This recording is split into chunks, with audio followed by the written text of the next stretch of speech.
Bismillahirrahmanirrahim. Assalamualaikum warahmatullahi wabarakatuh. Perkenalkan, nama saya Amran dari NRP 11101818129 kelas 3 dan 4TA. Pada video kali ini saya akan mensimulasikan praktikum sistem embedded yang keempat yang berjudul SEOS atau sistem operasi embedded. Nah, di sini nantinya akan aplikasikan atau hasil akhirnya seperti pada modul praktikum pertama, yaitu object counting. Hanya saja untuk selang waktu untuk mengeksekusi program tersebut atau program utama itu sedikit berbeda, di mana pada object counting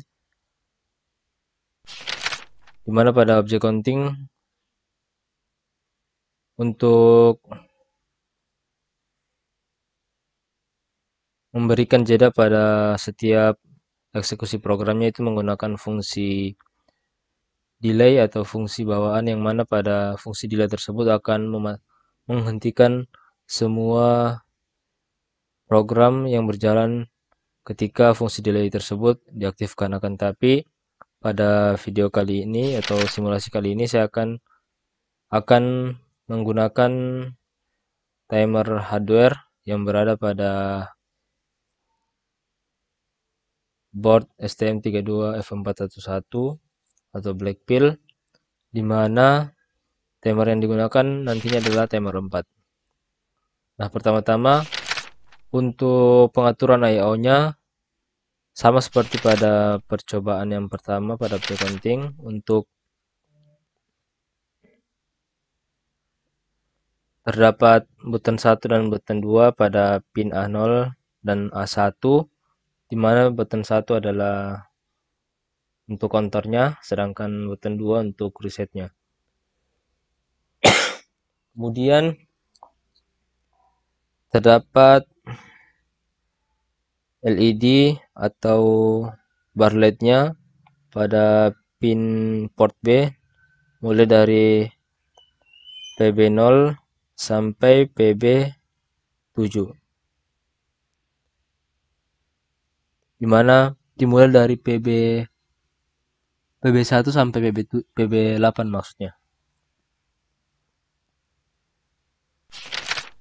Kemudian pada pengaturan inputnya menggunakan mode pull up, jadi dia akan aktif low saat ditekan. Kemudian untuk pengaturan clocknya, di sini menggunakan clock eksternal yaitu kristal. Kemudian di clock configuration diatur 100 MHz dan di sini dipilih HSE. Kemudian untuk inisialisasi timernya, di sini saya menggunakan timer 4. Nah, di sini karena timer yang digunakan triggernya berdasarkan trigger dari internalnya, maka di sini pada internal clock dicentang. Kemudian untuk parameter-parameter atau nilai-nilai seperti prescale atau mode counternya, kemudian predo counter, atau jika di AVR itu adalah pengaturan nilai awal TCNT-nya, nantinya akan bisa diatur pada program. Nah, setelah melakukan inisialisasi clock, input output dan timer, selanjutnya kita generate di sini. Dan sebelumnya di sini saya telah mengenerate pengaturan I/O di sini. Dan berikut ini adalah program utamanya. Nah, di sini saya akan menjelaskan bagian-bagian pentingnya saja, di mana yang membedakan dengan praktikum sebelumnya atau pada object counting. Di sini ada inisialisasi timer 4, di mana terdapat satu parameter yang akan menjadi input pada fungsi inisialisasi timer tersebut, yaitu periode. Kemudian pada int main void, di mana program akan pada bagian int adalah program yang akan dijalankan. Nah, di sini terdapat mxtime 4 unit dengan parameter 2, yang artinya timer tersebut akan melakukan interupsi setiap 2 milisecond. Nah, di sini kita bisa melihat untuk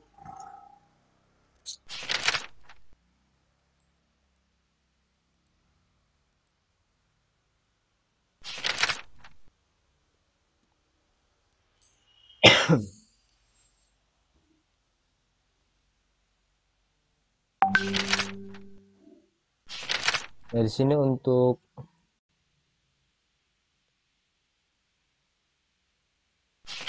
kita bisa melihat isi dari fungsi mx time for unit. Nah, di sini kita bisa melihat bahwa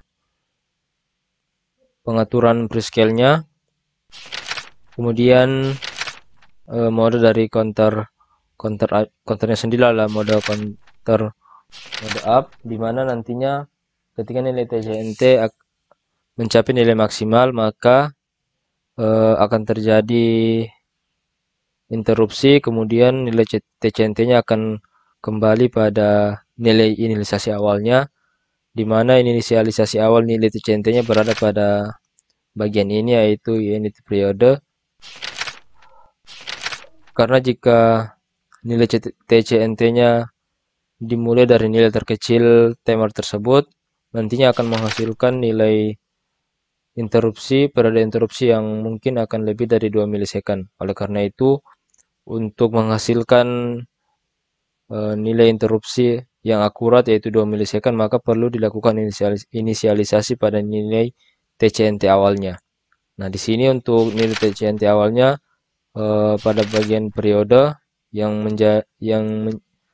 menjadi parameter dari fungsi timer 4 tadi akan dimasukkan di sini.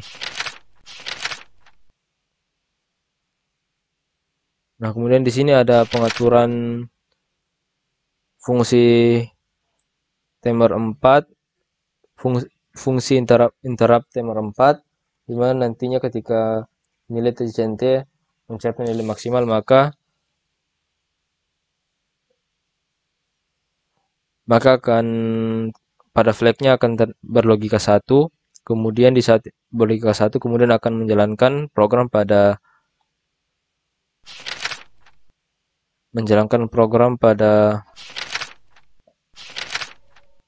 fungsi interupsi yang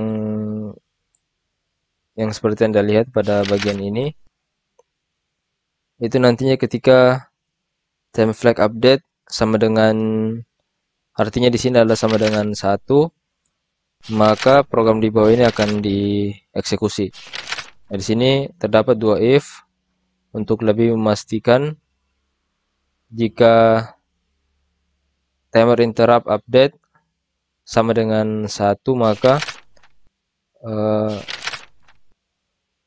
timer flag update yang tadinya berlogika 1 akan kembali dinolkan, kemudian di saat yang bersamaan setelah menolkan timer flag update, maka program task run di sini akan dijalankan. Nah, program task run di sini isinya adalah seperti ini, dimana ketika push button ditekan, maka push button 1 ditekan, maka nilai bouncingnya yang tadinya berlogika 1 semua akan digeser, yang nantinya ketika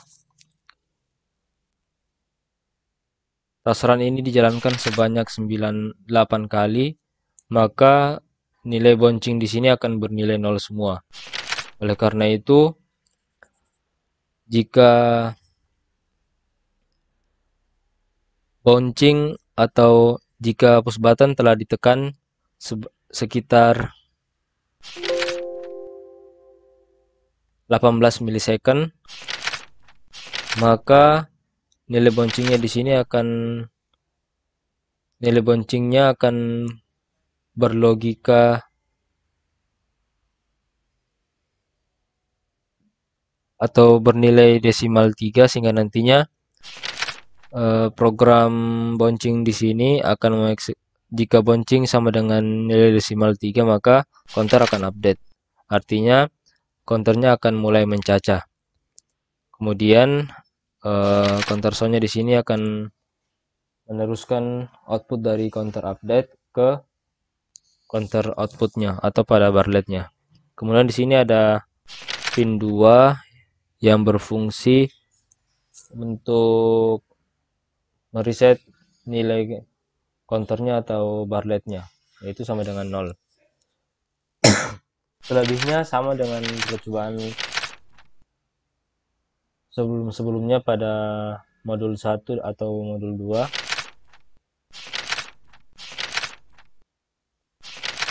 Langsung saja kita simulasikan. Pertama kita pastikan program ini tidak ada error dengan mengenerate terlebih dahulu.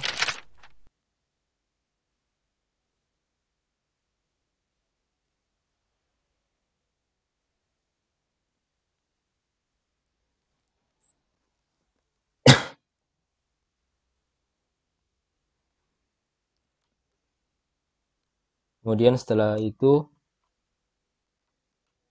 kita akan upload programnya.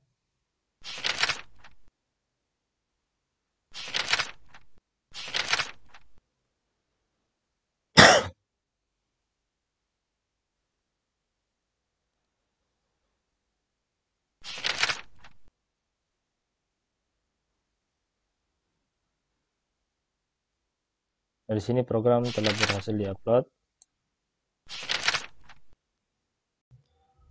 Setelah program berhasil diupload, selanjutnya langsung kita coba pada hardware-nya. Nah, di sini ketika saya menekan counternya, maka barletnya akan mencacah.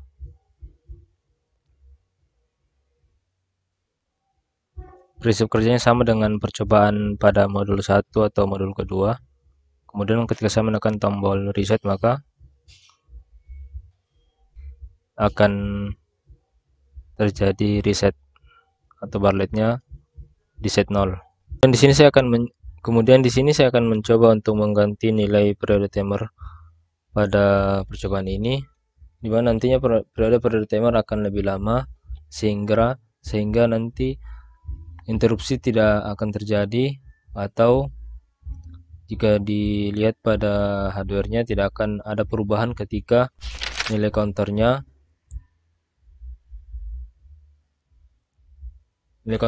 push button kontrolnya ditekan, karena di sini nantinya periode timer akan lebih lama daripada periode program utama. Langsung saja kita upload terlebih dahulu.